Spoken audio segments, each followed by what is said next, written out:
Բարև ձեզ, հարգելի գործընկերներ, սիրելի հայրենակիցներ։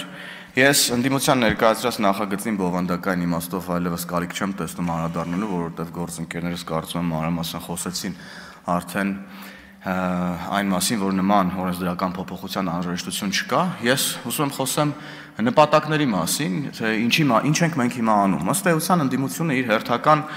կեղծ օրակարգն է բերել եւ փորձում է, այսպես ասած, օրակարգեր գեներացնի, որովհետեւ ըստ էության ընդդիմությունը, որը ոչնչացած է մասնավորապես օգոստոսի 8-ին կնքված շրջադարձային փաստաթղթերից հետո անընդհատ օրակարգեր թեմաներ է փնտրում իր քաղաքական գոյությունը մինչև այս գումարման վերջ պահպանելու համար, եւ սա հերթական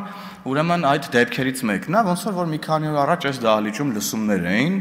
այդ լսումներն են հերթական կեղծ, fake օրակարգն էին, ոչնչի մասին օրակարգեր, ինչի մասին որ մեր հանրությունը ըստ էության հենց լսումները նայելով հասկացավ, թե ինչ խայտառակություններ այստեղ կատարվում։ Եվ հիմա էլի կեղծ օրակարգ է բերվել, առայն թե բա ցեղասպանությունը փորձում են մերժել, արտահայտություն հնչեց, որ տոտալ քարոզչություն է տեղի ունենում ցեղասպանության դեմ։ Սա խայտառակություն է ուղղակի, որովհետև ամբողջությամբ նա կեղծ է այս թեզը եւ այն դիտարկումը, որ մենք պետքա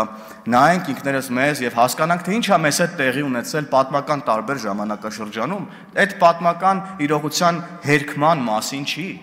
Սա ինքնահայեցման մասին է եւ առաջին հերթին այն մասին է, որ մենք նայենք եւ տեսնենք, թե պատմական տարբեր ժամանակաշրջանում ինչեր են մեր հետ տեղի ունեցել, որ այլևս երբեք տեղի չունենան եւ մենք կարողանանք կանխել նման ողբերգությունները մեր ժողովրդի հետ տեղի ունեցած։ Եվ դուք վերցրել եք այս թեման եւ կրկին խաղում եք մարդկանց հույզերի հետ։ Ինչպես խաղում եք 44-օրյա պատերազմի զոհերի, վիրավորում ստացած, հաշմանդամություն ձեռք բերած մարդկանց եւ նրանց հարազատների ուրեմն վշտի հետ։ Ինչպես խաղում եք վերջերս Փարաքարում տեղի ունեցած դեպքերի հետ կապված այդ շրջանակի մարդկանց վշտի հետ։ Դուք ընդհանրապես ման եք գալիս վիշտ եւ ցավ, որ գաք դրա վրա փորձեք քաղաքական միավորներ հավաքել։ Էսա, ժողովուրդ ջան։ Երբ որ այստեղ գալիս եք եւ փորձում եք մարդկանց համոզել, որ ինչ որ այլ երկրի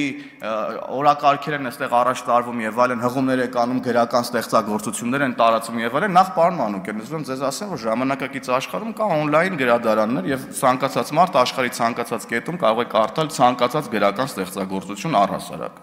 Ես ձեզ ասեմ, դուք զուտ իմանաք սրա մասին։ Եվ հետո, երբ որ նման բաներ եք խոսում, մի հատ հիշեք ձեզ, դուք եւ ձեզ սպասարկող լրատվամիջոցները օր ու գիշեր հղում են անում թուրքական եւ ադրբեջանական լրատվամիջոցների վրա։ Դուք իրանցով եք ապրում։ Եվ հետո եկել եք ստեղ, մեզ եք փորձում նման ուրեմն բաների մեջ մեղադրել։ Ես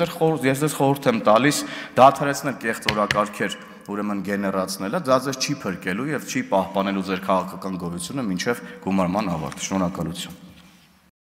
Չմոռանաք հավանել տեսանյութը եւ բաժանորդագրվել Civic AM-ի YouTube-յան էջին։